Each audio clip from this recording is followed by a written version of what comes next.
La Cour suprême des États-Unis a autorisé lundi Donald Trump à poursuivre les déportations des membres présumés de gangs vénézuéliens en utilisant une loi datant de 1798, mais avec certaines limites.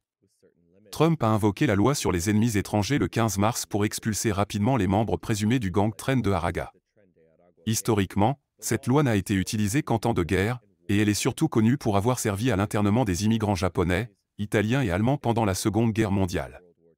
Le même jour, un juge basé à Washington a bloqué les déportations, mais l'administration Trump a autorisé 2 avions déjà en vol à continuer leur route vers le Salvador, où les déportés seraient placés dans le centre de confinement des terroristes du pays d'Amérique centrale.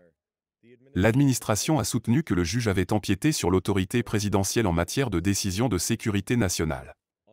Lundi, la Cour suprême a accepté la demande de l'administration de lever l'ordonnance du juge, dans une décision non signée de 5 contre 4, dans laquelle la juge conservatrice Amy Coney Barrett et les 3 juges libéraux de la Cour ont exprimé leur désaccord. Cependant, la majorité de la Cour a imposé des limites sur la manière dont les déportations peuvent avoir lieu et a souligné que l'examen judiciaire est nécessaire. La majorité a écrit que les détenus, je cite, doivent recevoir un avis après la date de cet ordre qu'ils sont susceptibles d'être expulsés en vertu de la loi, et que l'avis doit être donné dans un délai raisonnable et de manière à leur permettre effectivement de demander un recours en habeas corpus devant la juridiction appropriée avant que l'expulsion n'ait lieu. L'arrêt précise que la Cour ne tranchait pas sur la validité de l'utilisation de cette loi par l'administration pour procéder aux déportations.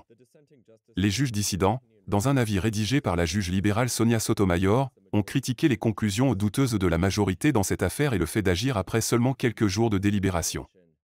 Lee Geller, avocat de l'Union américaine pour les libertés civiles, ACLU, et avocat principal représentant les détenus, a présenté la décision de la Cour comme une victoire pour son camp, en disant « Le point essentiel est que la Cour suprême a dit que les individus doivent bénéficier d'une procédure régulière pour contester leur expulsion en vertu de la loi sur les ennemis étrangers. C'est une victoire importante. »